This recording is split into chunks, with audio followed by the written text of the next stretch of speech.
Okay, so let's go ahead and get started. Can you all hear me okay, and can you see the slides that I'm streaming? Okay, excellent. During the course of the class, I'm going to be switching between the slides and the game client, and sometimes Discord can be a bit temperamental when I'm going from one to the other, so when I switch, I'll just let you know that I switched and ask you to check that you can see everything that I'm intending you to see. Don't want to be talking for ages and then realise you're not actually looking at the slides or whatever. So, hello everyone. Thank you for coming. This is the Introduction to PvP Fleets class. My name is Laura Kopinski. I am your teacher for this class and the CEO of Eve University, and I'm here to train you for murder. Yay! Okay, so some rules for this class, just to make sure that everyone is on the same page, things go nice and smoothly. So can you please make sure you have your microphone set to push to talk? If you have any questions, you can ask them in the text channel. You can find that by clicking on the voice channel, and there's a little speech bubble, and click on that and it'll bring you through to the text channel. There'll be some time in voice for questions as well at the end if we have time before the next fleet.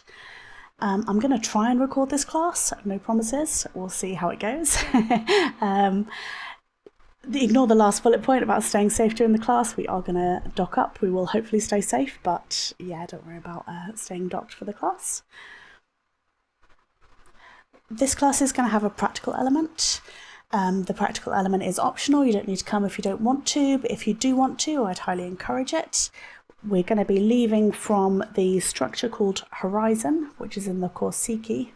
I can't even think of the name of the word.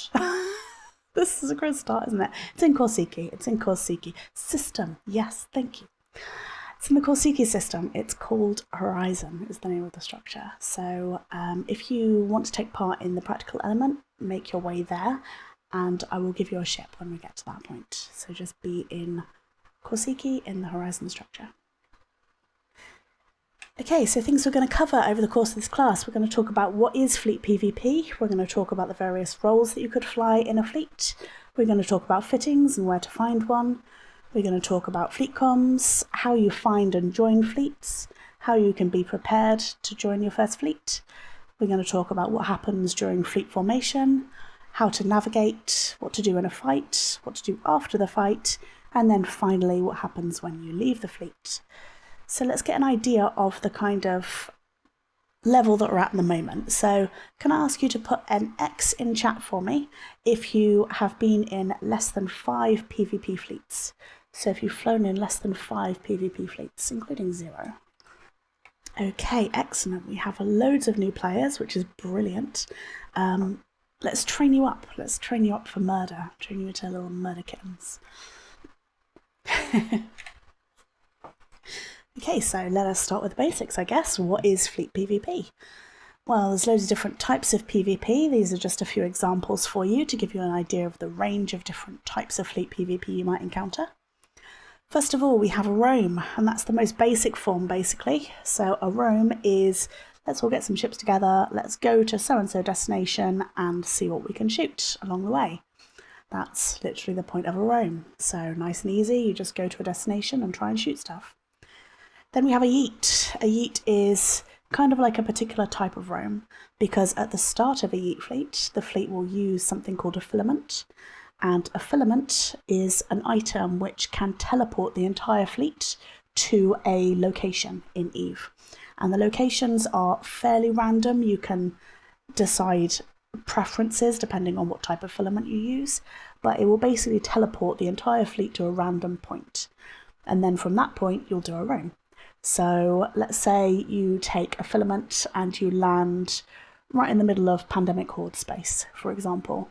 That's great, because if you were to just try and go to Pandemic Horde space, that's quite a few jumps to just jump through from Korsiki. But if you have taken a filament and you've landed right bang in the middle of Horde space, that's great, because you can roam around Horde space and try and find some people in Horde to shoot. So yeah, it's just basically the way of starting the roam, and then from that point onwards you would do a roam. Next we have ganking, and I've put this fairly high on the list because it's important for you to know that it exists and that it's a valid form of gameplay. So ganking is shooting someone in high sec, which will result in your ship being destroyed by Concord, who are basically the space police.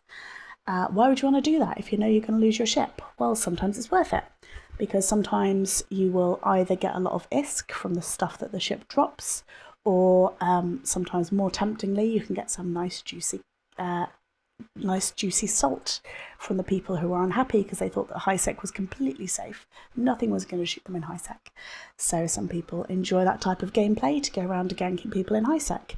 It's a completely valid form of gameplay. You might fall victim to it, and if you do, that's fine. It's one of those things that can happen. Nowhere in Eve is completely safe unless you're docked up in a station, and what's the fun of that?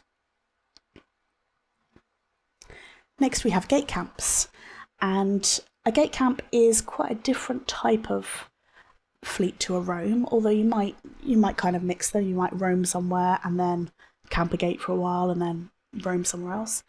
The idea of a gate camp is the fleet will sit on one side of a stargate and they will wait for things to jump into them. And when something jumps into them, they'll shoot it. So it's fairly indiscriminate. You're just waiting for anything to jump through the gate, and then you're going to kill it. You'll normally have someone in the system on the other side of the gate, so they can give you an idea of what's coming through. But yeah, you just kind of sit around, chat, just have a little bit of a natter and stuff, and then just shoot stuff as it comes through. So it's kind of ideal for if you're feeling a bit lazy. If you just fancy a little bit of a lazy PvP day, you can just sit on a gate and shoot whatever comes through to you.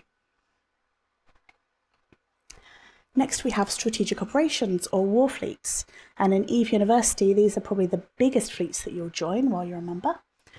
So strategic operations are a fleet that goes out with a particular purpose, and particularly it has a purpose that has a strategic value to Eve University. So you'll normally get these when we're at war, and the normal type of strat-op that we run, strategic operation, is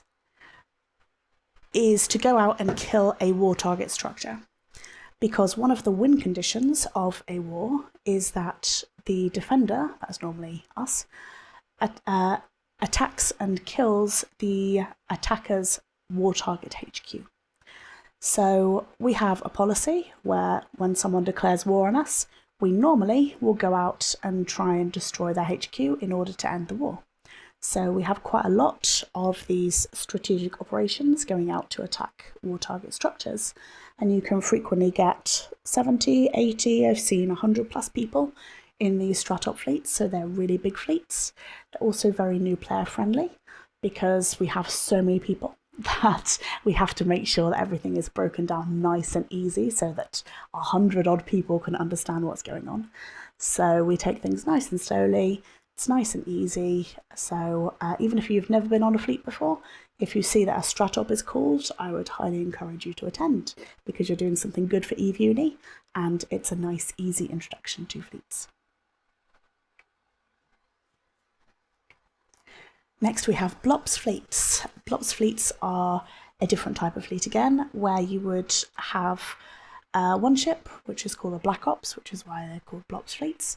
And this type of fleet can teleport certain ships, not all types of ships, but certain types of ships, to a location within a few jumps of itself. So the way that you use that in terms of a mechanic is everybody in the fleet will be in a bomber. And bombers are a type of ship that can fit a cloak. So they can fit a cloak, they can go invisible, and they can launch bombs or often torpedoes. So the way that the tactic works, everybody sits around and waits on the blops. They will cloak themselves up so they're invisible, and they'll all sit together in space. Meanwhile, the hunters are going out to try and find some nice juicy targets. And for blops fleets, you tend to go for bigger targets. So you tend to be going for battleships and above. So your hunters go out and try and find a nice juicy target. When they find it, they will stop it from being able to walk away, and then they will light a sino which allows the blops to teleport the entire fleet to them. So they will teleport to the hunter, and then the bombers will all launch their bombs or their torpedoes against the target, and then once it's dead, they will cloak up and run away, invisible and giggling into the night. So blops are really fun because there's a lot of chill time. There's a lot of sitting around and chatting and waiting for the hunters to do stuff. So there's a lot of chill time, but then you've also managed to kill some really nice big targets. So they're a pretty fun kind of fleet to get involved in. Next on the list, final on the list, I have NPSI, which isn't a different type of fleet as such, but I did want to mention it because I am a big proponent of NPSI fleets, and I think they're brilliant and everyone should go on them. NPSI stands for Not Purple Shoot It, and these are basically public PvP fleets. So they are fleets that are going out. They could be made up of people in loads of different corporations, loads of different alliances, and they're going out with the intention of killing anyone who is not them. So that's why they're called Not Purple Shoot It. The people you're in a fleet with are purple and everybody else is not. EVUNI members can go on NPSI fleets, and in fact I'd encourage you to go on NPSI fleets, but you cannot shoot anyone that you wouldn't normally be able to shoot. So you can't shoot EVUNI members if you're on an NPSI fleet. You can't shoot anyone who is blue to us when you're on an NPSI fleet. But obviously we're not the only ones who have blues. We're not the only ones who can't shoot members. So don't worry, if you go on an NPSI fleet and you go into a place with targets that you're not allowed to shoot, just don't shoot them. The FC will not be mad. They will completely understand that, you know, if they're coming to hunt people in EVUNI space, for example, that you can't shoot them because you're in EVUNI. Don't even need to explain, just don't shoot, and everyone will be completely understanding of that. Void asks, any no-go type fleeting commonly agreed to be ineffective or toxic? In EVE University, most of the time ganking isn't feasible with our rules of engagement. I say most of the time, sometimes it is, but yeah, most of the time it isn't.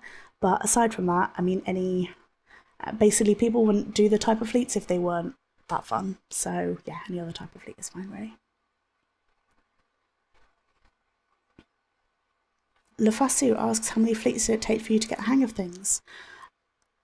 For me, very quickly, because by the time I started going on PvP fleets, I had been playing the game for probably 10 years. So I had an idea of like how to maneuver my ship and stuff like that. So it was just switching to a different type of gameplay. But I mean, once you've done, I would say once you've done 5 fleets, you're fine. You'll settle into it fine. So yeah. And then finally on this slide, why fleet PvP is fun and different from solo combat. Solo combat I'm not going to cover in this class. PvP fleets are different because they involve being social, hanging about, having a chat with people. It's also a big damage multiplier if you have a lot of other people with you. It means you can shoot bigger targets, you can have more fun shooting, you know, other fleets and stuff that you won't be able to handle solo. So yeah, I really like fleet PvP. That's my main thing that I do in game.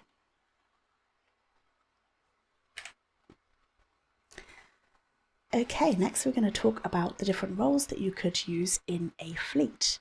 So first of all, fundamentally, you have the fleet commander, which is also abbreviated to FC.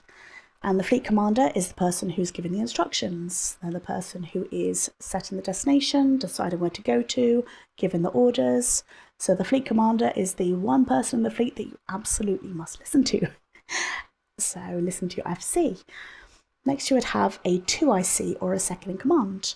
The second in command is there if the fleet commander goes down or if they disconnect or whatever, if they're for some reason unable to give instructions, then the 2IC, the second in command, will take over and give the instructions for them.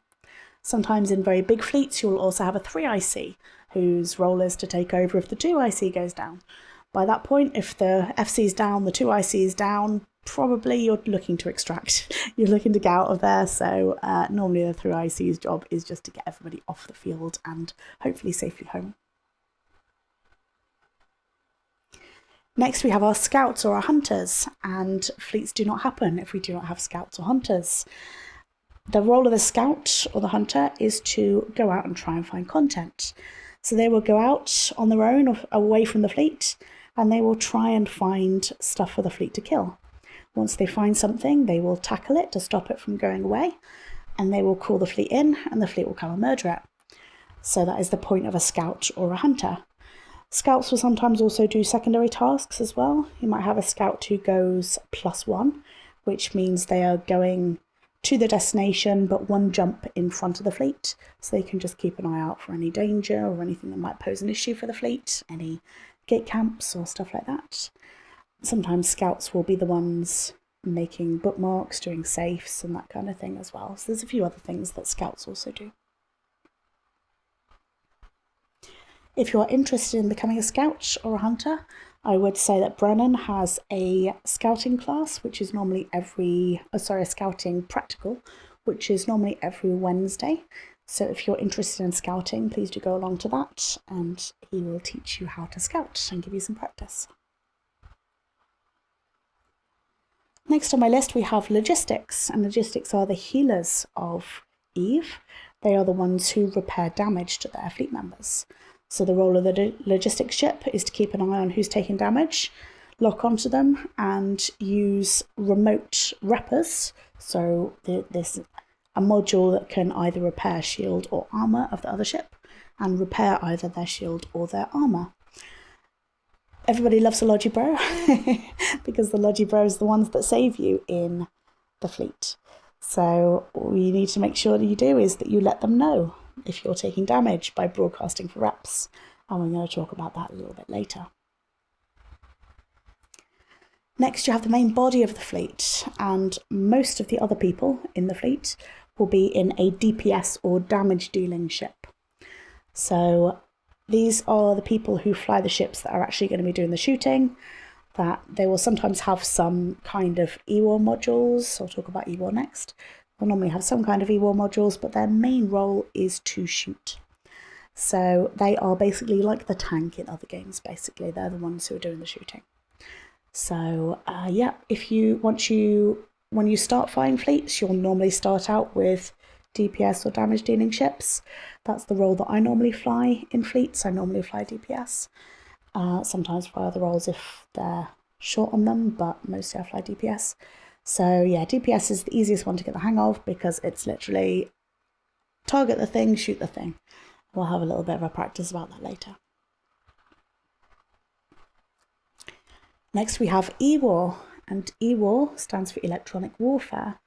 And for EWAR, you're like the annoying little buzzy fly of the fleet.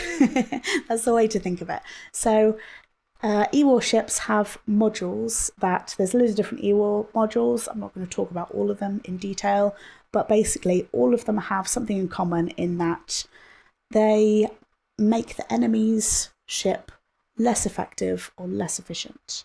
So the job of EWAR is to basically try and buzz around, keep the enemy under some kind of effect that damages them.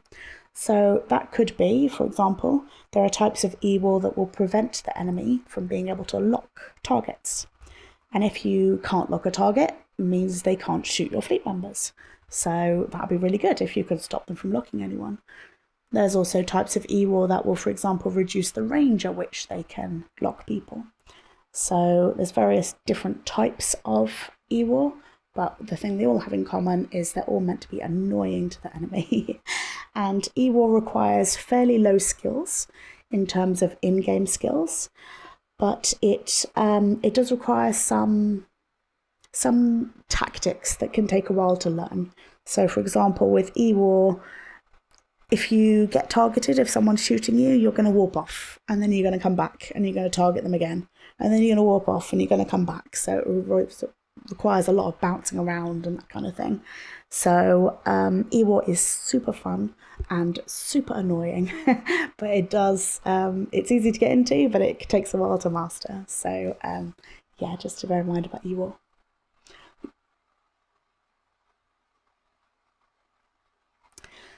Okay, next we have snowflakes, and I've lumped these together in one category of snowflake.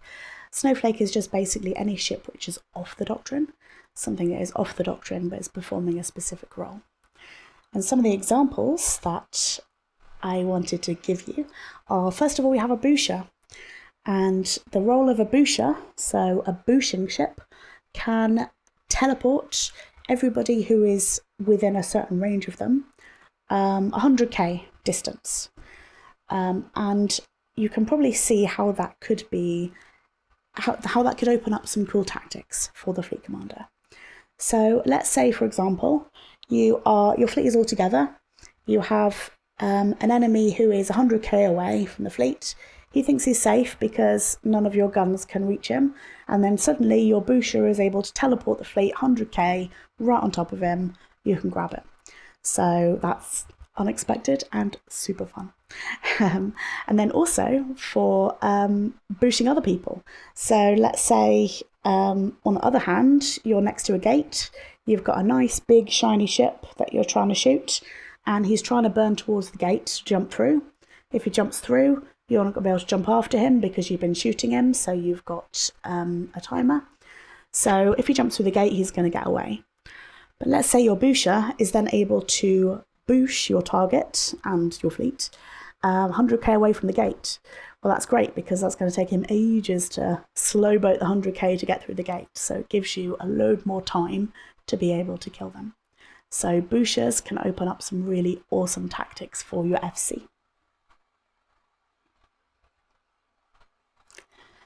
Next we have interdictors, also known as bubblers. And the role of an interdictor is to drop what's called a bubble. And a bubble is an area of effect tackle.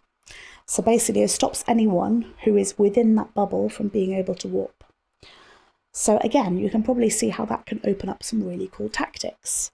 Let's say that you have a gate camp going on. You're using the gate camp that I talked about before. You're all sitting on a gate.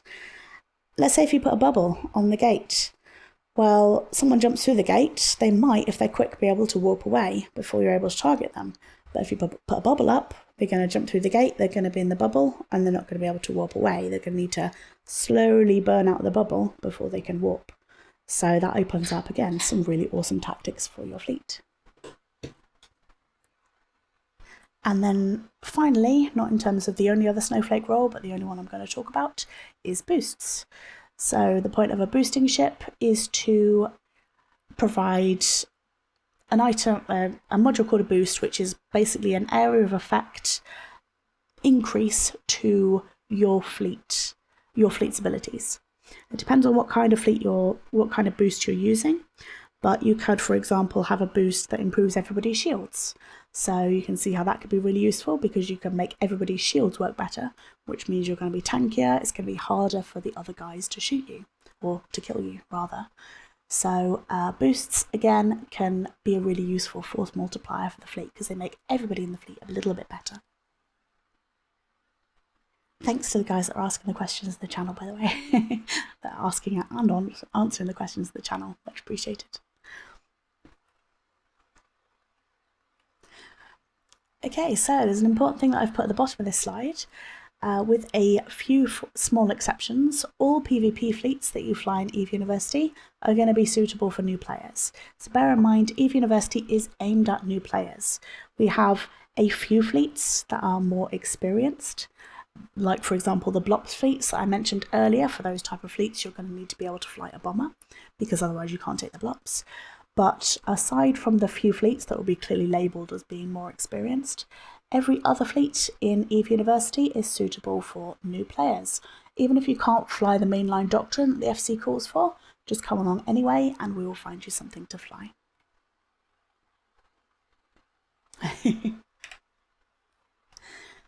Okay, just keeping an eye on the channel. It looks like all the questions are being answered, so thanks very much to my lovely helpers.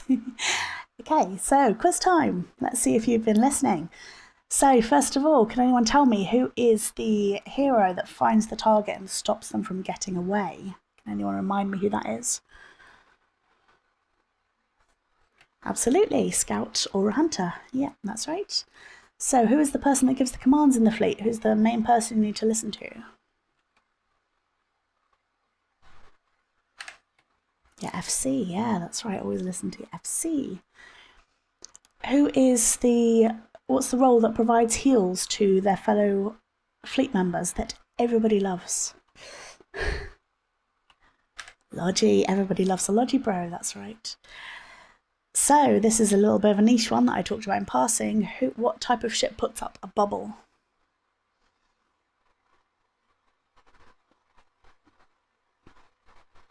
Yeah, there we go. So an interdictor. Is the type of ship that puts up the bubble, and you're right, that was in the snowflake category. Next, who is shooting the bad guys in the face? That's right, DD or DPS. And then finally, who's the annoying little fly who annoys the bad guys and acts as a big force multiplier for the fleet? Ewar, there we go. Or where? We could call it where, kidney. Ewar.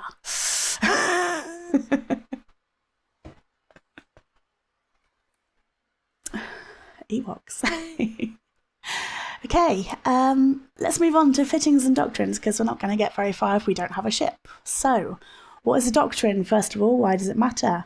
So, a doctrine is just a collection of ship fits that are all designed to work together.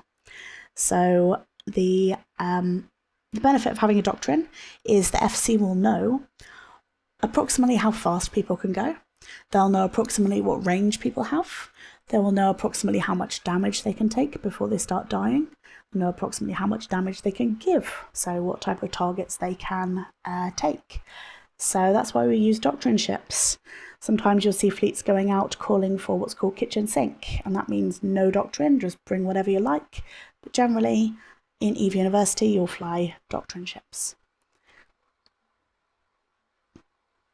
Okay, so where do we find doctrine ships if you are in EVE University? Well, there's two places. First of all is Alliance Auth, and I'm just going to show you where you can find that.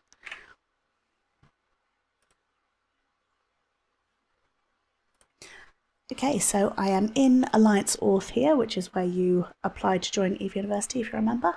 And I am in the Fittings and Doctrines section. And you can see here there is a big list of all of the different types of doctrines that we have. Let's say that I have seen a fleet that's being called on Friday for a Magic Merlin doctrine. So I want to see if I can fly the ship on Friday. So I'm going to go up to the search box up here, and I'm going to type in here Merlin. And there we go, it's come up with one result, which is our Magic Merlin's doctrine. If I click on it, I get to this screen. And we've got a little description here of the type of engagements you can take with this doctrine. And then we have a list of all the ships that form part of the doctrine. So if the FC is calling for Magic Merlins, it means you're going to be flying one of these ships. Let's say, for example, I want to fly a T1 Merlin, which is the DPS. I'm going to click on this here. And I'm going to get to this page, which shows you all of the fittings in the doctrine, in the fit. And we've got some little buttons down here. You can save the fit to EVE, you can buy all, or you can copy the fit in EFT format if you want to use a program like EFT for out-of-game fitting. But I know that can sometimes be pretty complicated to find it here and then export it into game. So we do also have the fits in game as well. Let me just show you where we find those. Okay, there we go. Can you guys see my EVE Online window? Okay, great. So the way that you do that, you go to this little button here for fitting. You go to the fitting tab, and here you have a little search box. So what I'm going to do is I'm going to choose, underneath the search box, there are all these little icons which are filters for your search. So I'm going to choose the Corporation Fits filter.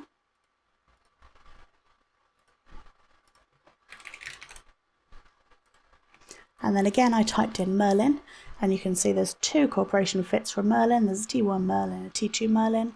So from here, you can then simulate the fit, you can buy all, you can fit it, and that kind of thing. So there's a little tick to say that, yes, I do have the skills for this fitting. So that's where you find ship fits in game. Okay, just switching back to my slides. You can all see the slides again, yeah? Okay, perfect. So, important thing to note from this slide is, as I say at the bottom, at this stage, if you're new to Eve, knowing where to get a fit and knowing how to import it is going to be more important to you right now than knowing how to build one from scratch. You can build ships from scratch, and once you get a bit more experience, then that can be really fun if that's your kind of thing. But for the moment, you probably don't have enough knowledge to know what makes a good ship fit. So there are a load of people out there who do have a lot of knowledge and who have built these ship fits to be really efficient and really good. So at the moment, make sure you just know where to find a fit and how to import it. And then later on, you can dig into fittings if you fancy that kind of thing.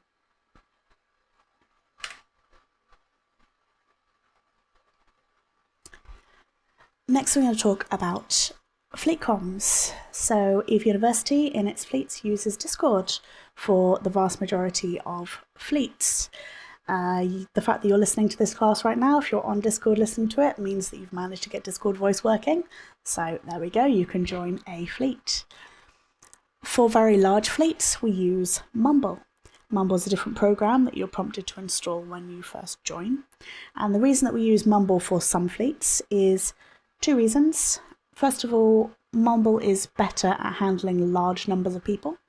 So when you have one of the Stratop fleets that we talked about earlier, when you can have 70, 80, 100 people, Mumble can handle those kind of numbers. Discord would struggle with them and start going weird. So we use Mumble for the large ones. But also Mumble has the ability to have subchannels within a voice channel. So the benefit of that is you can have, for example, all of your Logi bros can be in a sub-channel together. They can talk to each other. They can say, hey, I need reps. Hey, this person's getting damage, and they can be chatting to each other. But they won't be talking over the fleet commander. They won't be talking over the rest of the fleet because they're in their own little separate sub-channel. But they can still hear the fleet commander giving commands to them. So that's really cool. The ability to have sub-channels. Be really cool if Discord did that, but it doesn't. Everyone has to be in the same channel. So yeah, for large fleets where we need separate wings and stuff, we use Mumble, and for all other fleets we use Discord because it's convenient. So in terms of comms etiquette, we either have open or combat comms. And open comms just means anybody can chat. Comms open, anyone can talk. If you want to talk about your day, if you want to, have a chat about that type of shit that you saw or whatever, comms open.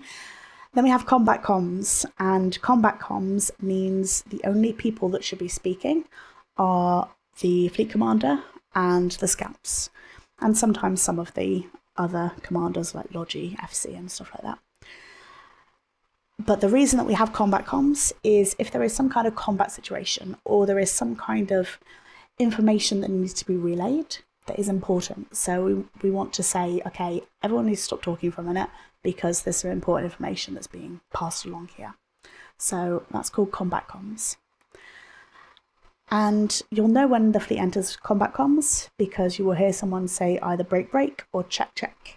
What that means is just keep comms clear for now. There's something important happening. Someone needs to relay some information. And then once that information's been passed on, then you can go back to open comms afterwards. So just remember, if you hear break, break or check, check, just don't talk on voice. You can still talk in the fleet chat channel. So if you have any questions, ask them in the chat channel rather than on voice comms. Now, if you're relaying information to the FC on comms, there are a couple of things you need to know. First of all, who are you? Who are you and where are you? Don't use the word I, because who is I? Most people don't recognize people's voices immediately unless you're flying with them a lot. So don't say I am doing this, I have seen this. Talk about yourself in third person, say who you are. So either say Laura is getting shot on the so-and-so gate, or say FC, this is Laura Karpinski, I have seen this target. So say who you are. If it's relevant, say where you are. So again, not much use if you just say that you've seen a target, to know where that target is to be able to make use of that information. And then also try and be succinct and clear. You don't need to go into a lot of information, just relay the important information and try not to panic. I know it can be tempting if someone's shooting you and you need to pass on that information. It can be tempting to just go, someone's shooting me. That's not useful for the FC. It's not useful for the fleet. Try and be succinct, give the relevant information, and try and be calm and clear. And then an important thing that I've put at the bottom of this slide is die quietly. This sounds really cold, which is why I love saying it, because I am really cold. So die quietly. Most of the time it's not relevant information that you have died, or that you're dying, or that someone's podding you. So you don't need to tell people on voice comms. You don't need to be giving a running update if your shield's down, your armor's down, your hull's down. We can see. If we're on grid with you, we can see that you're dying, we can see that you've died. So die quietly, don't tell people on comms. You can put a -1 in chat to let the FC know. Sometimes that's useful for them to know that they've lost people. So just type -1. But yeah, we don't need to be updating people on voice comms that we're dying. Unless, I mean, sometimes it's relevant. If you're the FC, it might be quite important for the fleet to know that you're dying. But yeah, for the most part, die quietly, please.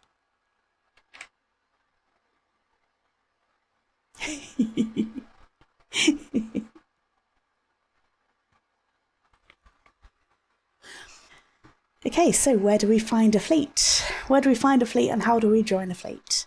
So to find fleets, you will, in EVE University, we use Discord events. So you will check the Discord events. The way that you find that is if you go to our EVE University server, you scroll all the way up to the top of the voice channels, all the way up to the top of the channels, you will see a button for events, or a little calendar button if you're on mobile. If you click on that, it will come up with a chronological list of all the events that are coming up with details of them. So you can click on them for more information. But I know that sometimes that isn't the easiest way to be able to see what's coming up. Say, for example, you have next Tuesday off and you want to see if anything's happening then. So it can be quite difficult to sort down the list to see. So for that reason, we have a calendar in Auth as well. Let me just show you that.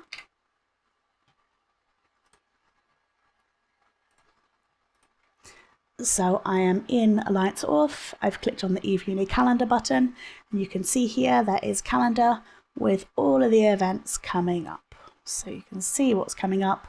You can click on these for more information as well. And you can see what's happening. If you want to do Introduction to Careers, for example, there's one next Thursday that you could go to. So you can see all of the stuff that's coming up in EVE University on this calendar.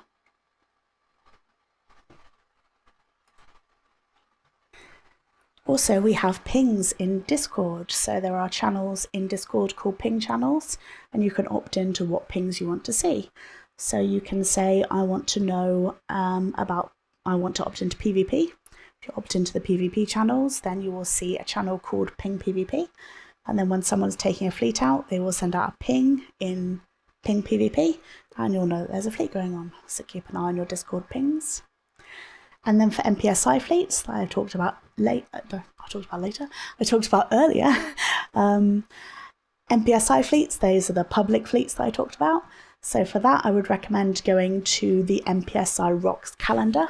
That is mpsi.rocks is the URL for that. And if you go to the calendar there is a calendar like the one I've just shown you, which has all of the upcoming MPSI fleets that you can go on. And for joining an MPSI fleet, if you read the details of the calendar entry, it will tell you where you need to be, how you join, all of that kind of fun stuff. And then once we've found a fleet, we go ahead and join. So let's practice that. Fleet Finder tab. So once you're in game, you'll go to your Neocom, you'll go to Social, and then you'll go to Fleet, and there is a tab called Fleet Finder, and you can see in the slide there is a screenshot of what it looks like if you go to the Fleet Finder, And then if you double click on the fleet or click on it once and click the join fleet button, you'll be able to join the fleet. We're going to practice that in a second. First of all, I'm just going to quickly talk to you about XUp channels because I've talked to you about MPSI fleets, so it's important to know about them. Now you are in the fleet, you will see that first of all, there's a new chat channel that has opened up called Fleet. And in this chat channel, there is a list of all the people that are in the fleet down here. There's 21 people in the fleet. And at the top of the chat channel, there is what's called a message of the day. So this is something I have pinned to the top of the channel, which says, in this one, I've put where we're forming, I've put the class feedback link. Normally, I would also do an XUp, where I would call at this point for scouts and Nodgy and snowflakes and that kind of thing. And then I would add them to this message of the day here. I'm not going to do that for the purposes of this fleet, both for time and also I don't need those roles for what we're going to do. So, but just to let you know, that's what would happen next. Also, now you're in the fleet, you'll see the fleet window, which, by the way, keep your fleet window open because it's important to have. You can reopen it under social and fleet if you closed it. You can see some new tabs here. So broadcast we're going to go into a little bit and that kind of thing. So yeah, so that is how to join a fleet. You have got 4 marks. So I'm now going to go back to the slides and we're going to talk about fleet formations and then we'll practice doing that.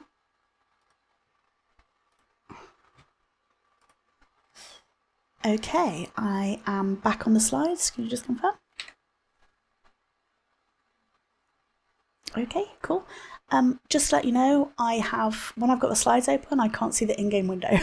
So I can see your questions in chat, but I can't see the in-game window. So if you're asking questions about the class, just continue asking them in the Discord, because then I can see them.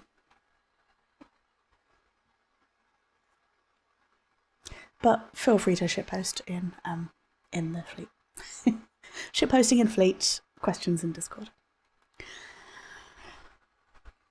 Okay, so let's continue. So how can we be prepared for our first fleet? Here are just some tips for you from my experience. First of all, make sure you are there on time. The fleet advert will tell you when you need to be there, so be there at that time, don't arrive late. The thing is, if you are late, first of all, you might miss the fleet because they might have left, but also, even if they haven't left yet, you're going to be in a panic, you're going to be trying to sort out your ship and get your insurance and all that kind of thing. You're going to be rushing to do this stuff and missing stuff, so yeah, it's just going to be way more stressful for you if you arrive late, so make sure you're there on time, or even better, a few minutes early. If you're going on an EVE University fleet, make sure you install the EVE University overview. The way that you can do this is you can go to the overview brackets EVE Uni channel, and perhaps someone's able to link that in fleet chat, that'd be helpful. So it's overview EVE Uni, and there's just a couple of links that you click on to install the EVE University overview. It is based on and almost identical to the ZS overview. There's just a couple of slight changes that we've made. So ZS overview is a really well-known overview that loads of people use in-game. And if you set up the EVE University overview, I promise you, you're going to find it so much easier than using the default overview that you start with, because the default overview is crap. And the benefit of the EVE University overview is if you're using it, it means we know what you can see. So we know what you're looking at on your overview, and also we can mark stuff. So for example, war targets in EVE University, we mark like red and flashing.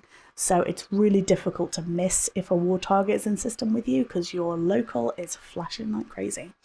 So yeah, means we can mark stuff like war targets and stuff.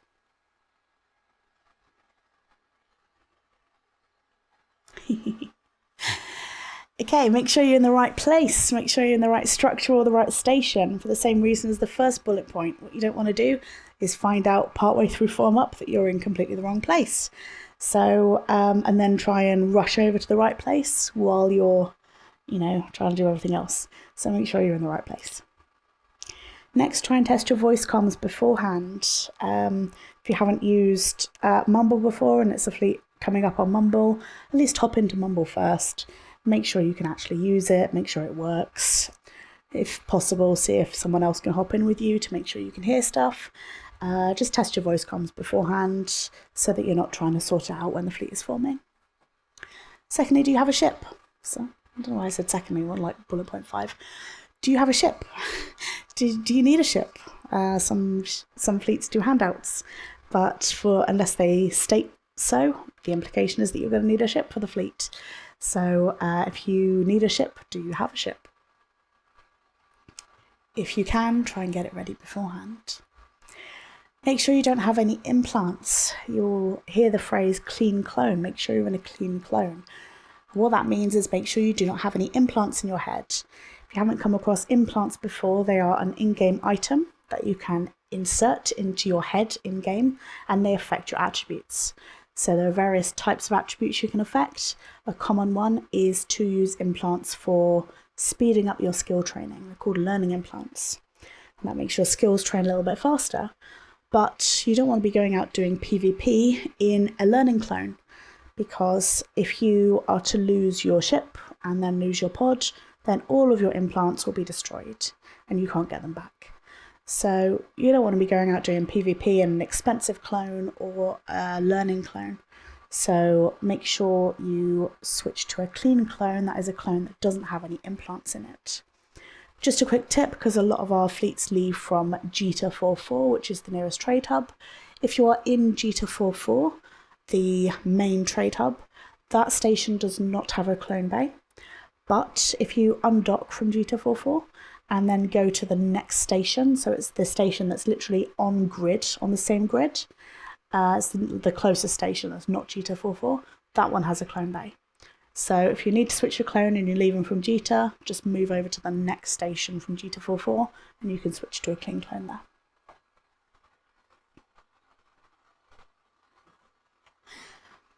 If you have any questions, try and ask the FC before the fleet. I promise you the FC will not mind. If they're doing fleets in Eve University, they will be absolutely happy to answer your questions before the fleet. You won't be bothering them. And in fact, they probably would prefer you to ask your questions before the fleet rather than just when the fleet is starting and they're trying to sort out routes and scouts and all of that kind of stuff.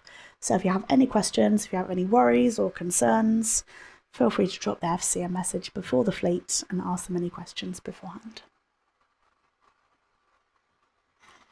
Okay, next we're going to talk about fleet formation, what happens when a fleet forms. So first of all, as I mentioned before, you will have your X up for special roles. So you remember how I showed you in the message of the day, there was gaps for 2IC, scouts, logi, that kind of thing.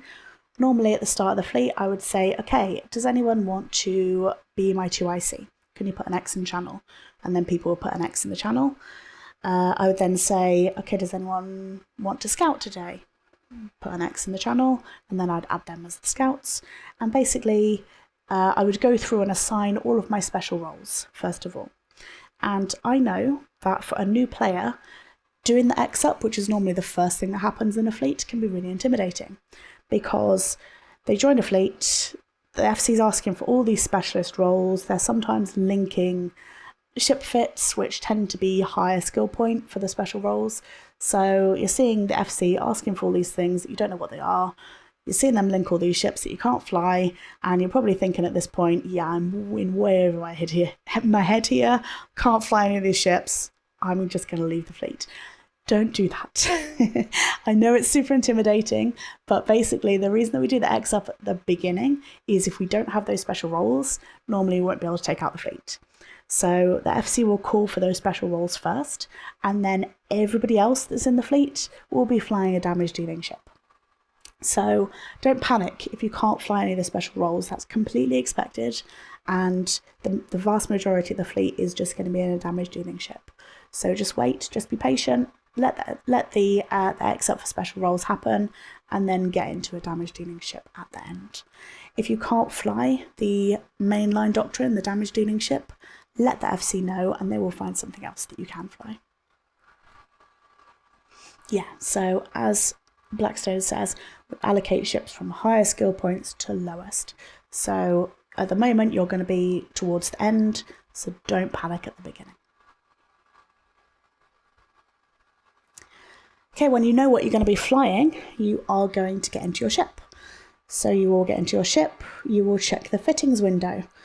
And in the fittings window, you're just checking to make sure that, first of all, can you fly everything on your ship? If you can't, you probably need to be flying something else. Secondly, is everything online? All your modules online? Are they all working? Do you have ammo? Do you have drones? Do you have all the things that you would expect to have on your ship? So check the fitting window, make sure that it looks correct. You have everything fitted, everything's online, that you have your ammo and all of that kind of stuff. Next, you're going to insure your ship. So when you're docked in a station, there is a station services tab, a station services window, which is on the right of your screen. And one of the buttons there, above the undock button, is going to be a little shield, and that is where you get your insurance. And this is insurance that is provided by NPCs. So it's not provided by EVE University, it's just provided by the game itself. You can take out insurance on your ship, and then if your ship explodes, they will give you some ISK back for it. I would normally recommend, particularly if you're new, insuring your ship for the maximum amount, which is platinum. Platinum insurance gives you a fairly decent return on your ship. Generally, anything lower isn't really worth it. So insure your ship for platinum. If it blows up, then you get some ISK back. If it doesn't blow up within 3 months, the insurance contract expires.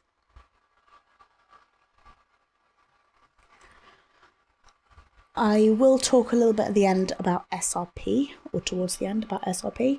That is ISK that EVE University will give you if you lose your ship. That is on top of the insurance.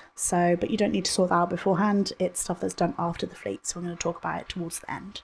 But before the fleet, you'll want to insure your ship.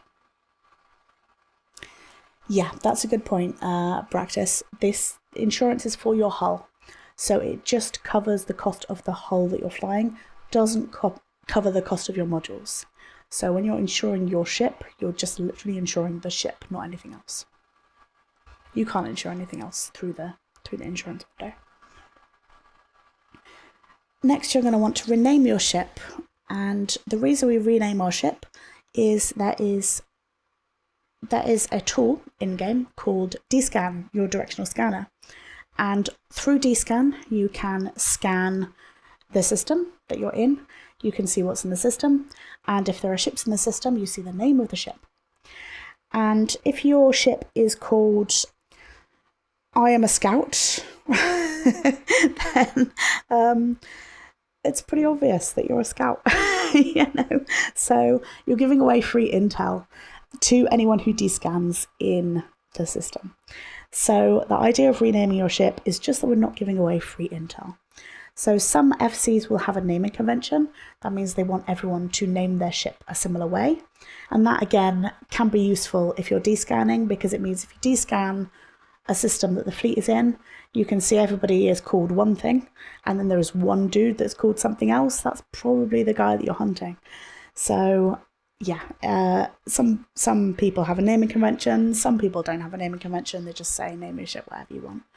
And it's not fail-safe, of course. If I were to jump into a wormhole and I descan and I see that everybody in the wormhole is using the exact same naming convention, I can just rename my ship to that, and then I'm going to pass under the radar a little bit. So it's not fail-safe, but it's just sensible to avoid giving away free intel if you don't need to. Yeah, call your ship I am not a scout, and then they will know for sure that you are not a scout.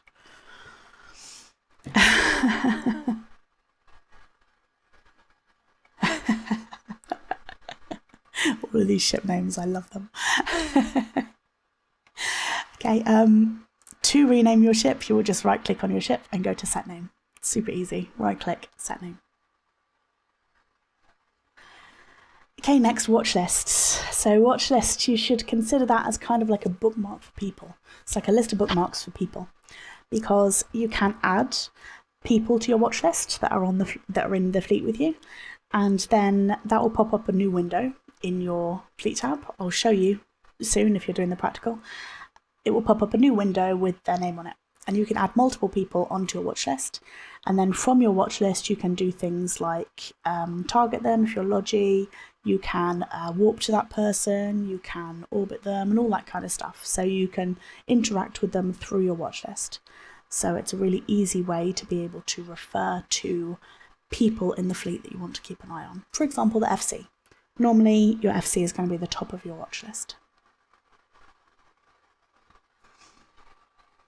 If you're flying Logi, then you will also normally add, so you'll normally add the FC, the 2 IC, and the other Logi to your watch list, because you want to know that your Logi are surviving, and if they're not surviving, you need to try and rep them. So you want to make sure that your Logi bros are on the watch list with you. Next, setting home station. So your home station is where you spawn if you die. So if you die and you lose your pod, you're going to respawn in your home station. So if you're going on a fleet together, you ideally want to all set your home station to the place that you're going to be leaving from.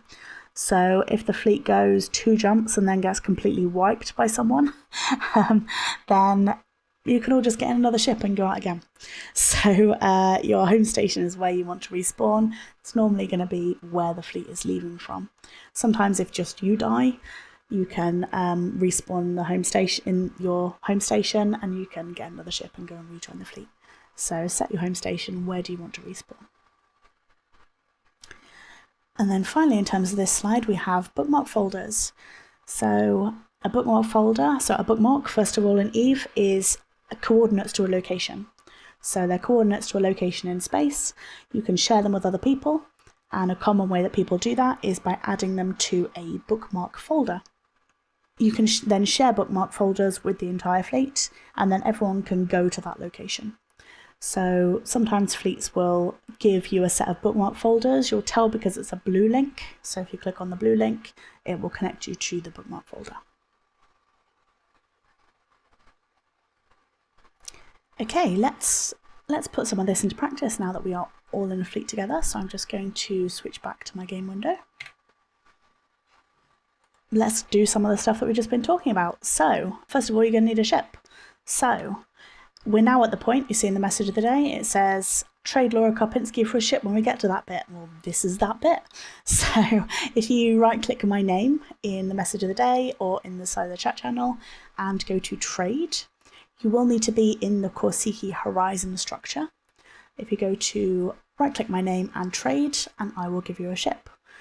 Just bear with me a second, guys, while I respond to all of these trade windows that I have. I'm giving people T1 ships, T1 frigs, so you should be able to fly them. If you are really new, you might not have the skills to fly the racial frigate, so if you can't fly it, just let me know.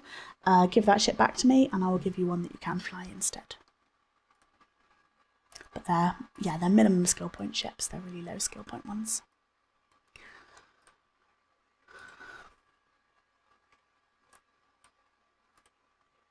When I have given you a ship in the trade window, if you can go ahead and click accept.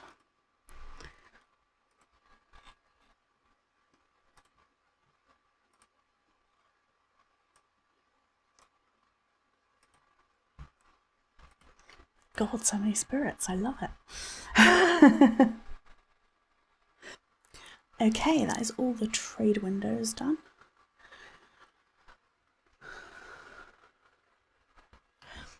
Nora, it looks like you're not in Horizon. You'll need to be docked in Korsiki Horizon to get the ship. So if you head over here, and I can give you a ship. Okay, no probs. If Funkin, if you can't fly the ship, if you just open a trade window and pop it back in the trade window, and I'll give you something else. Okay, try that one instead, Funkin.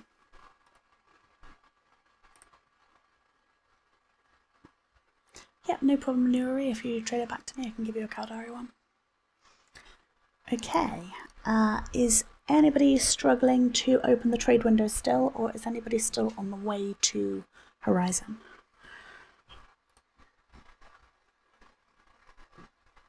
Okay, that's fine. Just as you arrive, guys, if you trade me and I can give you a ship, In the meantime, for those people who are here and have a ship,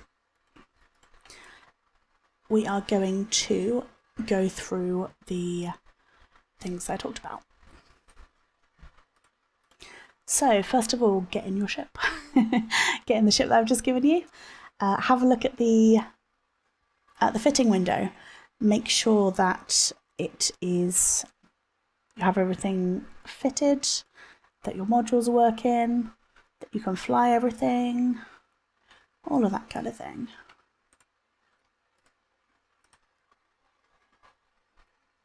Thanks, Blackstone. I'll contract you a few.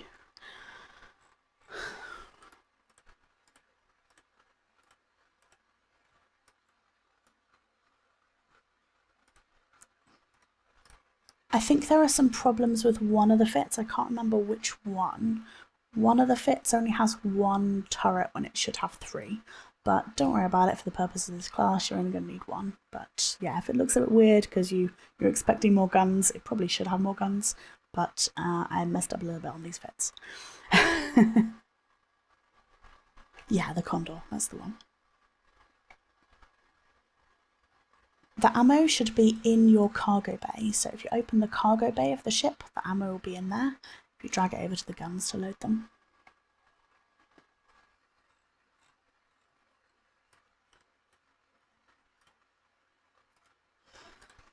Okay, for people arriving from now on, if you are still like on the way, if you contract, so if you trade Sir Blackstone instead, he has the ships for any late arrivals, so that I can carry on with the class. So if you trade Sir Blackstone, if you still need a ship, and he can give you one. Okay, so we have checked our ship fitting and that all looks okay. Let's go ahead and insure our ships as well. Ship insurance on the right. Go to that. You'll want to insure it for maximum, so insure it for platinum. We also want to rename our ship, so if you right click your ship and set the name. I don't have a naming convention, so just call it whatever you want.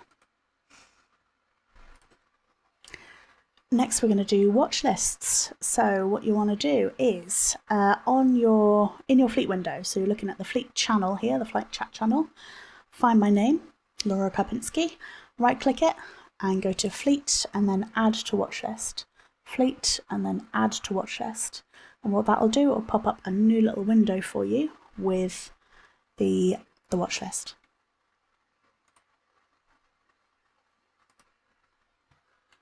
And then if it's your first time using watch list, in the top right of your watch list, there is 3 little dots that say more if you hover over them. If you click on that and turn on color edit mode. Color edit mode is awesome. Should be the default, but it's not. So Donald, you'll find my name on the fleet list, right click and go to fleet and then add to watch list.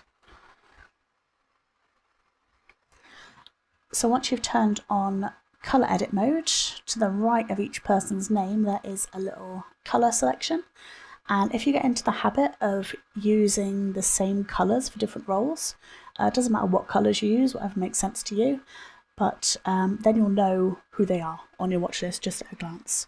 So for example, I always put FC as red, I always put the 2IC as orange, the hunters and scouts as yellow, I always put Logi as blue. It's just that's what helps me remember who they are. But get into whatever habit you want on your colours. Some people I'm sure will be appalled at the colours that I use.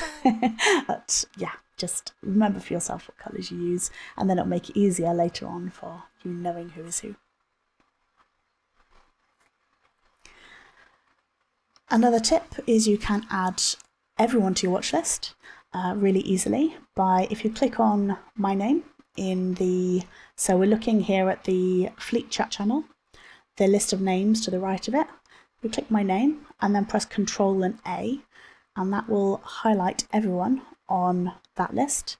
And then if you click and drag one of those names over to your watch list, that will add everybody that's in the channel to your watch list.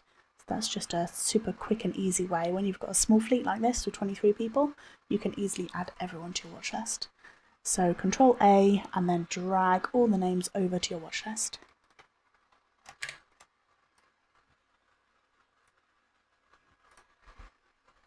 You can also add people to your watch list through the fleet window if you still have your fleet window open. If you go to the fleet tab, you can right click on one of the squads and you can say add squad members to watch list as well. So you can do it from there as well. So lastly, we're going to set our home station. So if we are docked in Korsiki Horizon, in the top left where it says Korsiki 0.6, underneath that it says Korsiki Horizon. Right click on that and go to set home station. So right click and go to set home station. That way if you die you will respawn here.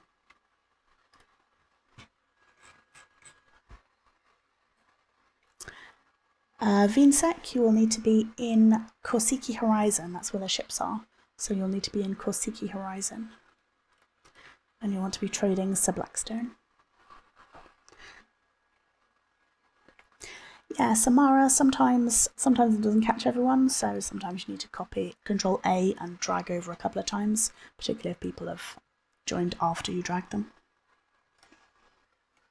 Okay, so what I'm going to do now, I'm going to go back to my slides and move on to the next part of the class.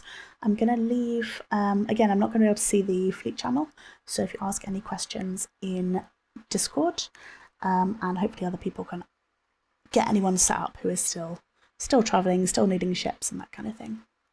VNCheck, you've just opened a trade window with me, which is fine, but if you trade instead Sir Blackstone, so if you trade Sir Blackstone 3,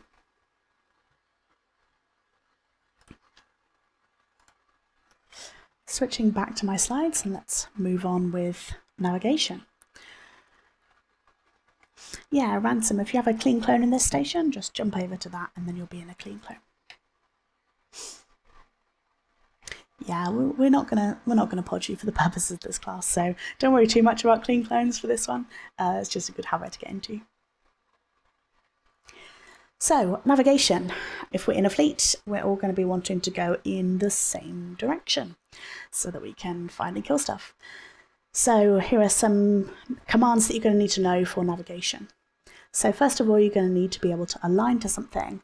And in your overview, at the top of the overview, there is the selected item window. And the first item in your... I see these death rats. The first item in the selected item window is align. And what align does, it points your ship in the direction of that thing and starts moving towards it. So the benefit of aligning to something is if we then warp, we're all going to warp at the same time because we're all aligned. So align to something just means the first button. Do not click the second button because that is warp. If the FC tells you to align and you warp, you're going to have a bad day. So next is warping. Sometimes the FC will ask you to warp to something. Sometimes the FC will fleet warp you because the FC can warp the entire fleet, which is one of the real cool benefits that an FC has. The FC can warp the entire fleet somewhere. The benefit of doing a fleet warp rather than telling everyone to warp somewhere and them warping in their own time is if everyone's aligned to something and then you fleet warp, it means that everybody is leaving at the same time. Everybody should arrive at the same time as well, which means if you're landing on a nice shiny target, you're landing on it all together and you can all start shooting it together. Rather than if you're to arrive one or two at a time, the target's gonna pick you off as you arrive. So you're gonna wanna leave together and arrive together. So that's why a fleet warp is really good. There are some skills that FCs can train that allow them to do these fancy layouts for fleet warps, like you all warp in a ball or you all warp in a flat plane or a wall, that kind of thing. They're used a lot in Sovnol. They're not used an awful lot out of Sovnol apart from for fansies. Okay, gate status. If the FC were to warp you to a gate or tell you to warp to a gate, there are two alternative commands. That is, first of all, there's hold on contact or gate is red. That is the default. So if the FC hasn't told you otherwise, then assume that you're holding on contact. And holding on contact means go to the gate, but do not go through. Do not go through the gate. Just go to the gate and wait for further instructions. Hold on contact is the default. don't hear anything otherwise, then hold on contact. The alternative to that is jump, jump, jump. Jump, jump, jump means go through the gate. Sometimes the FC will say warp to the gate and jump on contact. That means you'll walk to the gate and you'll jump through as soon as you arrive. Sometimes the FC will say gate is green, which means you can jump through the gate. But unless the FC has said jump, jump, jump, or gate is green, or jump on contact, don't go through the gate. If you go through the gate, then you are a lemming. And someone posted a lovely GIF earlier in the Discord channel of lemmings jumping, and they should not jump. So if you jump through the gate when you haven't been told to, you are a lemming. If the FC is particularly mean, they might make you sing the lemming song. You don't want to do that. So yeah, don't be a lemming.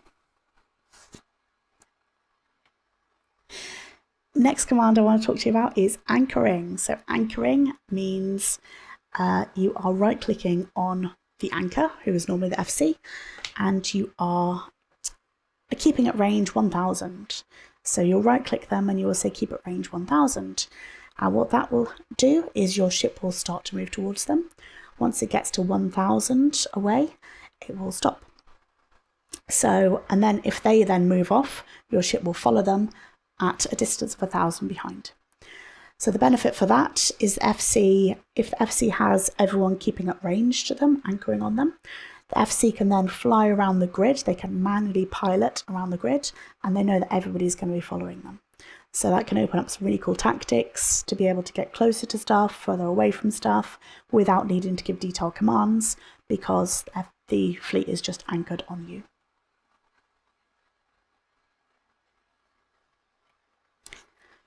Next command you might hear is orbit. That's the fourth one along on your selected items window.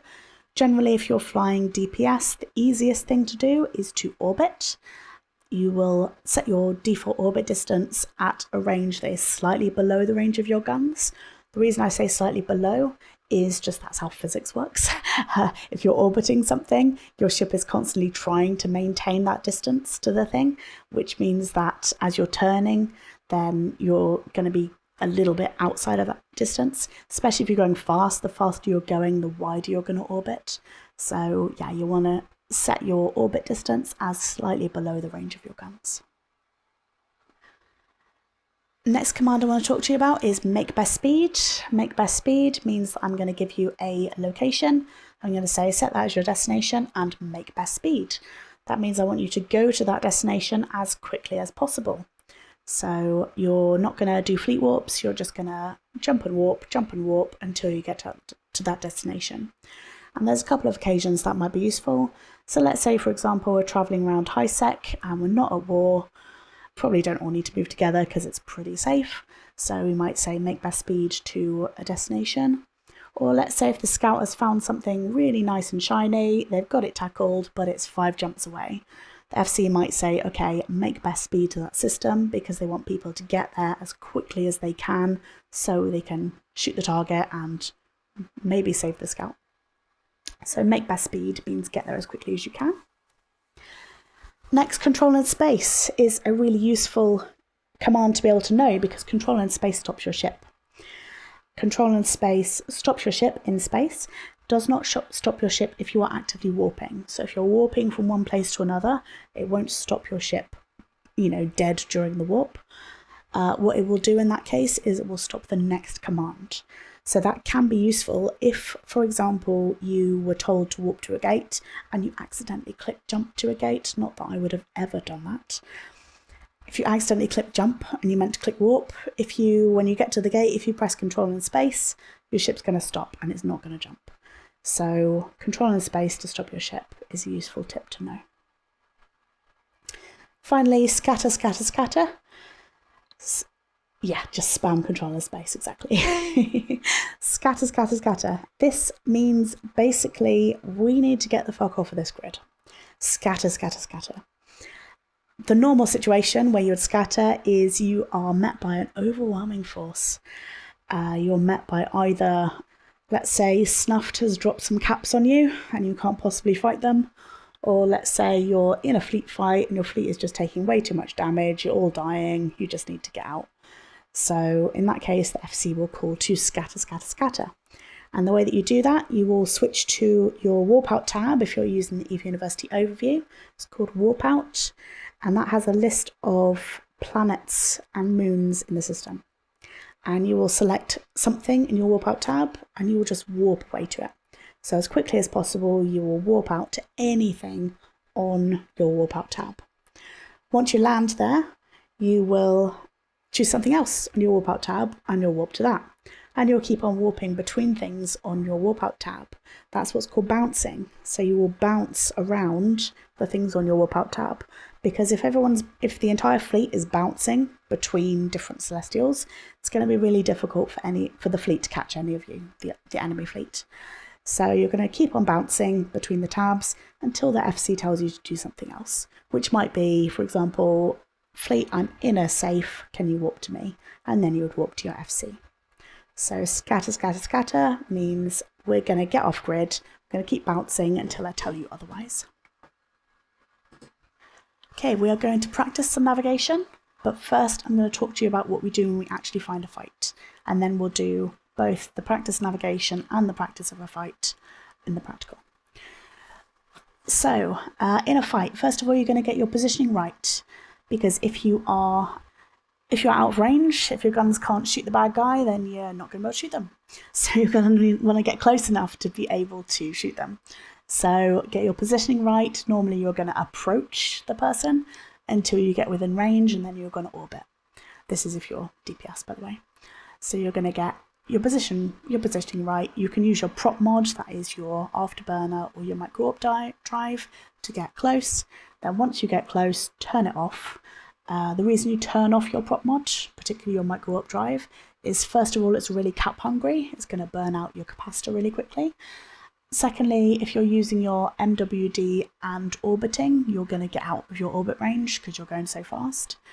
And thirdly, your micro warp drive will make it easier for the enemy to hit you, because as one of the side effects, it increases your signature radius. So it makes it easier for them to hit you if you're using your MWD. So only use it when needed, don't just use it all the time. Next, what we're going to do once we are in range of our bad guy, we're going to target them. So quickest way to target is press Control and click on them. Control and click, that's a shortcut to target them.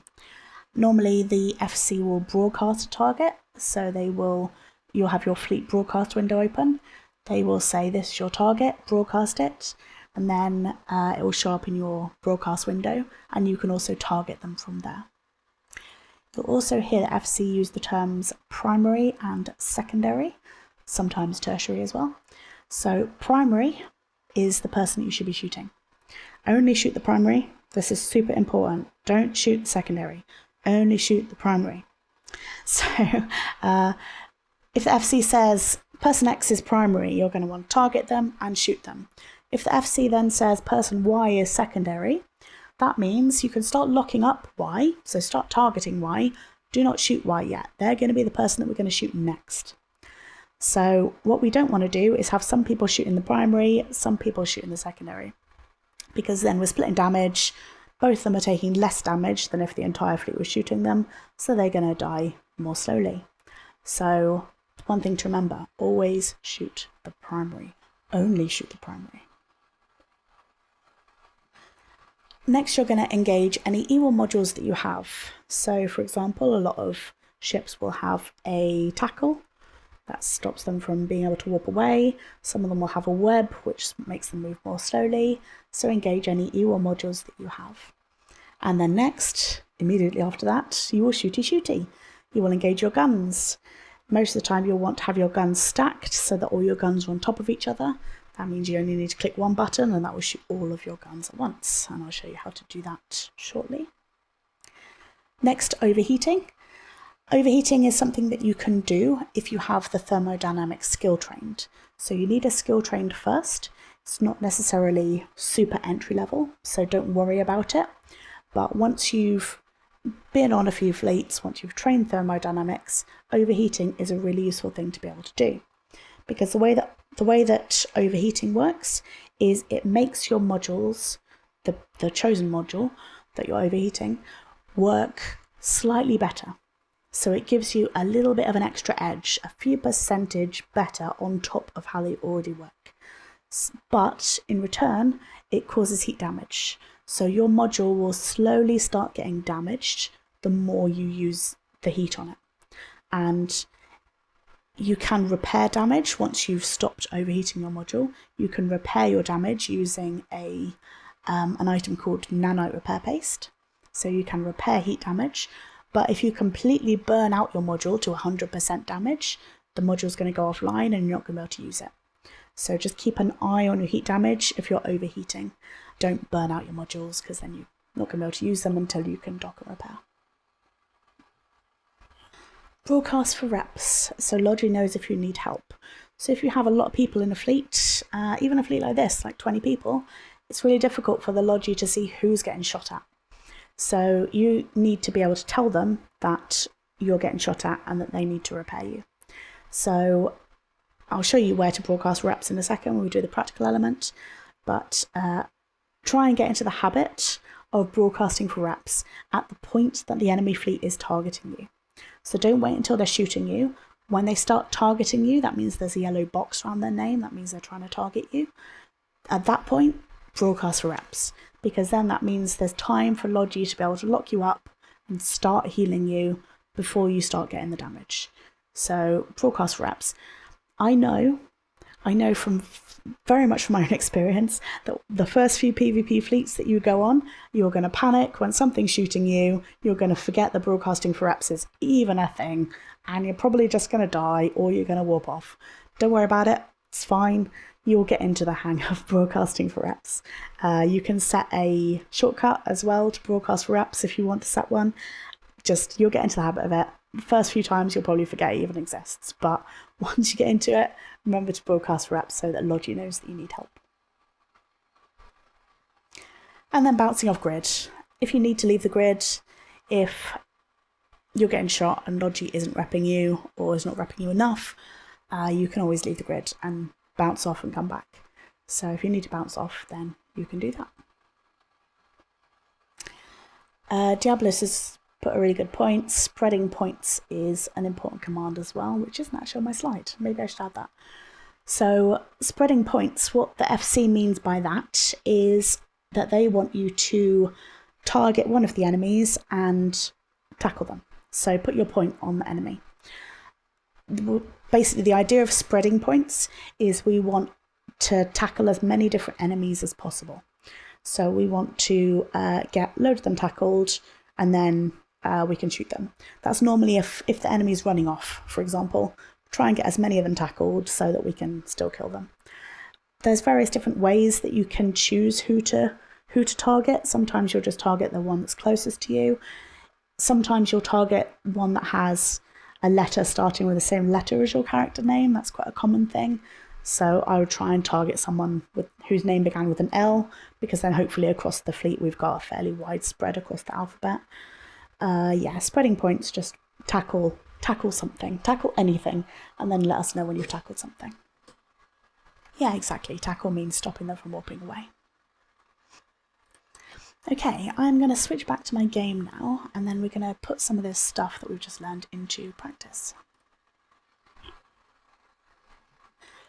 Okay, so I'm just conscious of time. I know that there's another fleet starting in 20 minutes, so we're going to try and do this practical nice and quickly so that people can then go on the PvP fleet afterwards.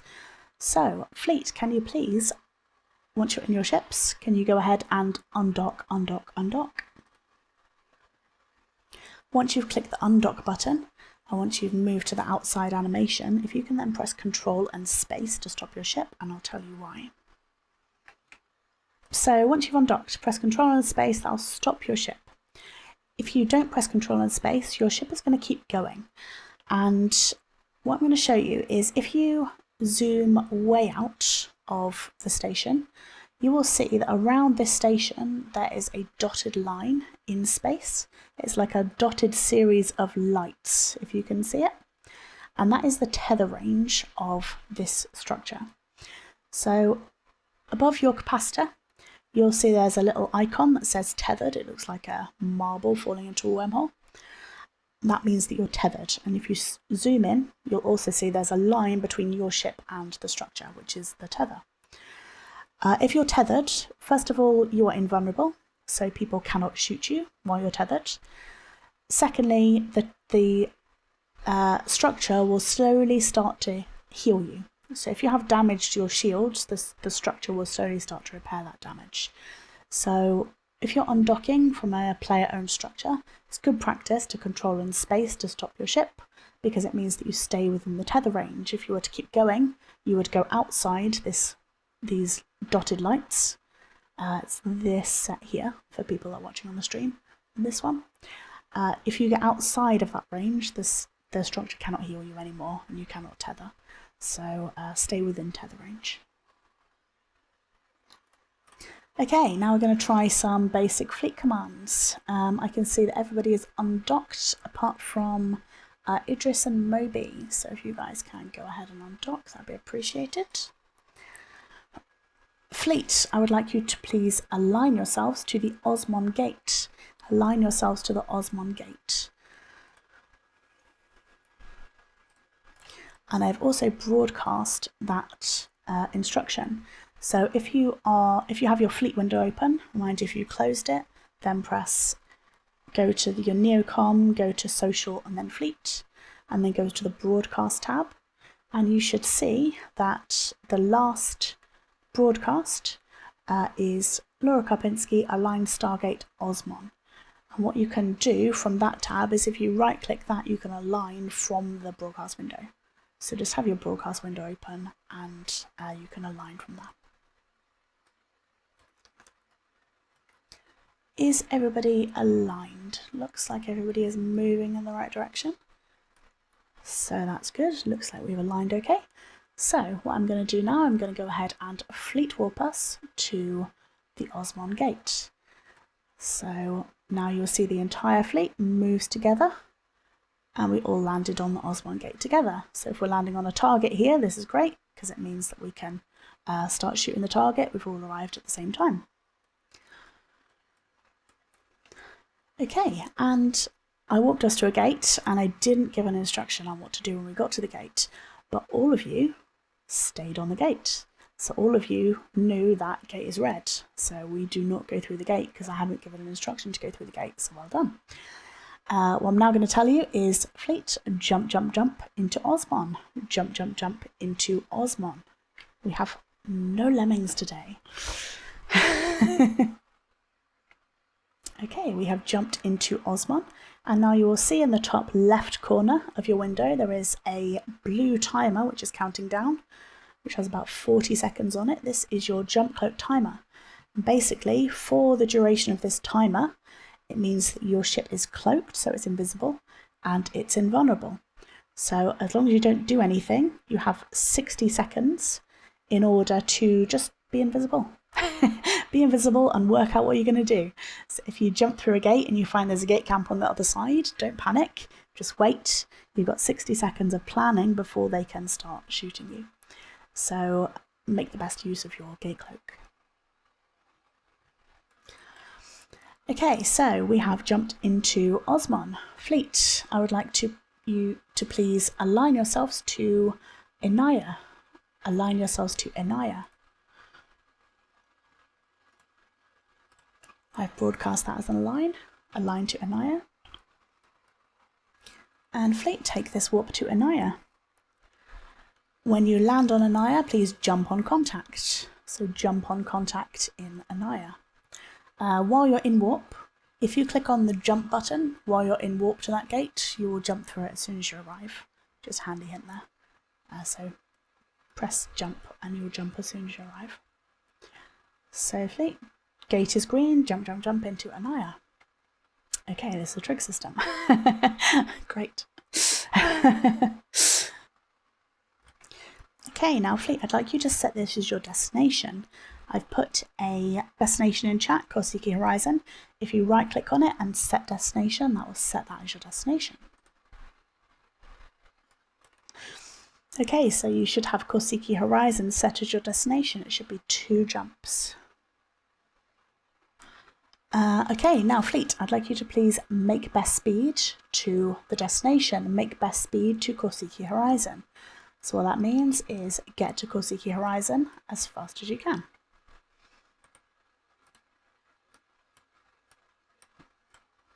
So you're going to want to jump through this gate that we came through.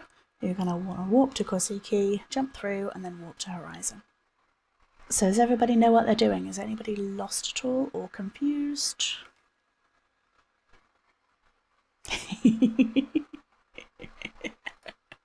Love it, Nora. Okay, when you land on Korsiki Horizon, what we're going to do is we're going to practice anchoring. So what I'd like you to do is on your watch list, if you right-click my name and go to keep at range, that's it, keep at range 1000. Keep at range 1000 on me. So what your ship will now be doing, it will be approaching my ship and it will be staying 1000 meters behind. So if I start flying off in this direction, then your ships will start following me. So you'll see that you are literally anchored on me, you're following me. Okay, the next thing that we're going to do is we're going to do some fighting practice. So if my lovely assistant wouldn't mind undocking and warping to a bookmark or somewhere in system, then we can come and hunt you. Okay, so fleet. Our scouts have spotted a target. The target's name is Idris Duvet, and I heard that he's super shiny, so let's go and kill him. So what I'd like you to do is, you see that Idris has put W's in fleet chat. He's put www, and that means warp to me. So what I'd like you to do is right-click Idris Duvet, go to fleet, and go to warp to member. So warp to Idris. I'm not doing a fleet warp this time because I want to make sure everyone can find out how to warp to someone. So right-click Idris's name. You can either do that in your watch list or you can do it from the chat channel. Right-click and warp to member. Once you land, we are not going to shoot, first of all. We're going to do a bit of practice first. So once we land, what we're going to do is you are going to approach. So you're going to get close to Idris and you're going to orbit Idris at the about the range of your guns. You can find the range of your guns by hovering over your guns, and it should say an optimal and a full out range. So with mine, I'm going to orbit at about 1000. Important thing to note as well, Idris is purple, he's in fleet with us, so you won't see him on your combat tab. You're going to want to switch to your friendly tab. If you're using the EVE University overview, just switch to your friendly tab and then you'll be able to see him.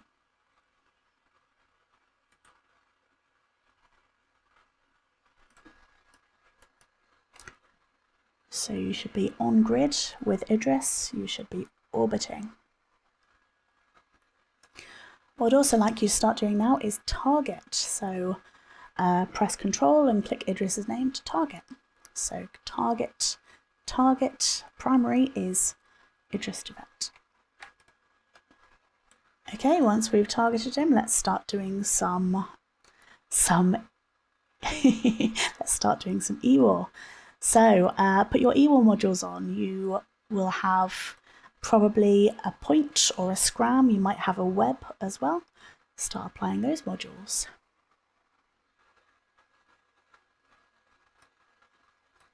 Remember, once you're orbiting, you can turn off your micro-warp drive. Turn off your micro-warp drive. We've got some lovely fireworks.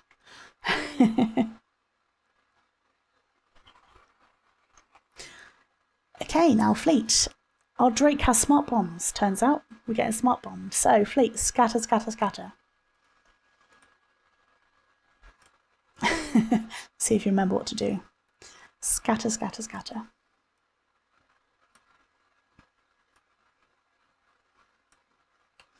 So what you should be doing at this point, if you forgot, is you need to switch to your warp out tab. Warp to anything in your warp out tab. We want to get the fuck off grid because something's happening. We need to get away. So we're going to get off grid. So switch to your warp out tab, scatter, scatter, scatter. safe if you go ahead and scatter off grid. Okay, fleet, the threat is gone. The threat is back here. So, fleet, can you please warp to me? Warp to Laura Karpinski. I have a Drake tackled.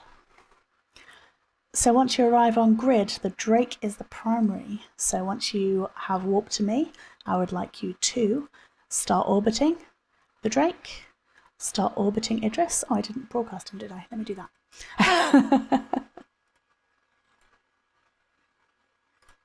There we go. You can see in the tag, in the broadcast tab now, that he's the primary. What you can also do, I didn't show you how to broadcast reps. So at the bottom of your broadcast tab, there are a load of icons. So you would want to click need shield or need armor, and that will tell the Logi that you are in need of reps. But for now, our target is Idris. So let's go ahead and shoot Idris. So we're going to want to tackle, orbit, and put your guns on Idris. Let's nibble him to death.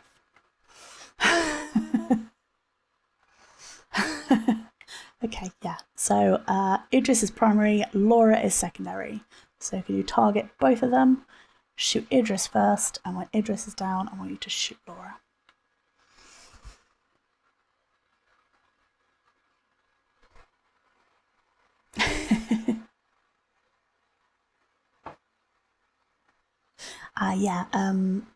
Eve Uni has friendly fire turned on, so you can shoot other uni members without getting concorded, because we can do stuff like this.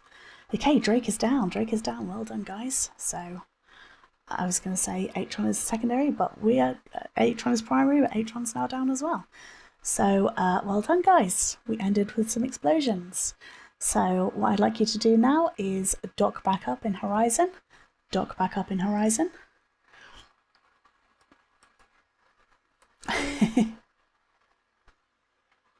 We've got 4 minutes to go through the last 2 slides, so let's speed run the last 2. Okay, so after the fight, we have just finished fighting something, which we have. So the next thing that we're going to do is regroup, which is we're going to go somewhere together. In this case, I've told us all to go to Horizon, so if you go ahead and dock in Horizon. If you've taken damage, you would at this point repair your ship. If you've taken heat damage, you would use nanite repair paste to repair that. You will link kill mails. So one of you, possibly 2 of you, will have got a kill report pop up in the bottom right of your screen. So under the notifications tab, it will have popped up saying kill report for Idris Duvet available, kill report for Laura Karpinski available. So in order to link that to the fleet, if you click on the picture and drag that picture over to the chat channel and press enter, and that will post the kill report in the channel so that other people can see it. So if people haven't already, if they could go ahead and post the kill reports. If you died during a fleet fight, remember to put -1 in fleet chat to let the FC know that you're down, rather than dying loudly. If we were going to go out again, we would now reship at this point if people have lost ships, but we're not going to. We're going to wrap things up for Diablos' fleet. And then last slide. So finally, leaving the fleet.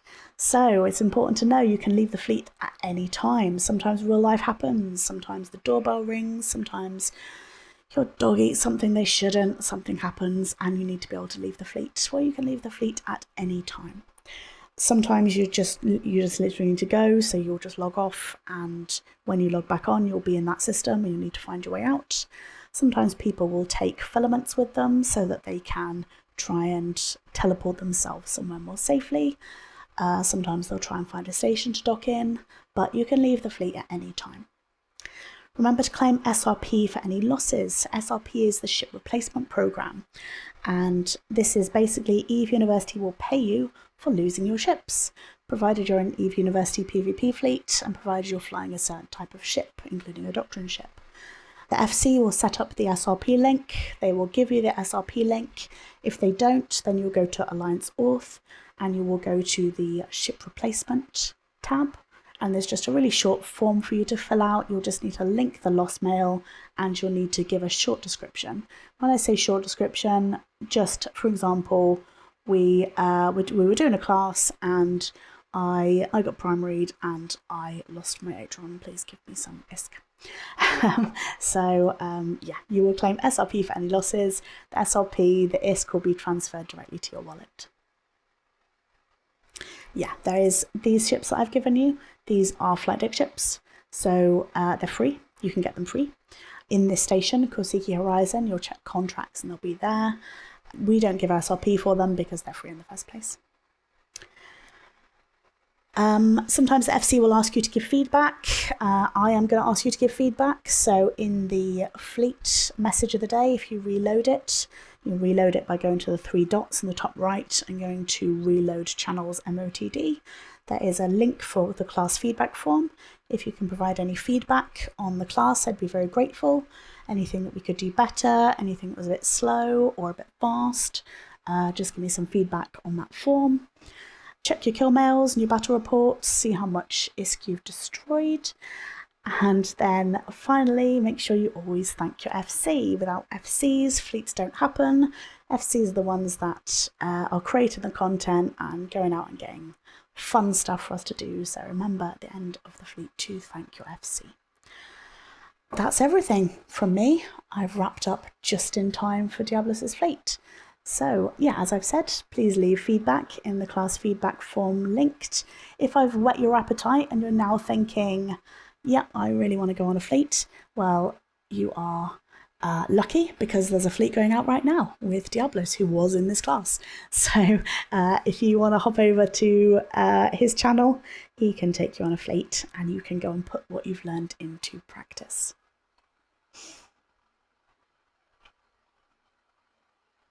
Thanks for coming, guys, and enjoy the fleet if you're going on it.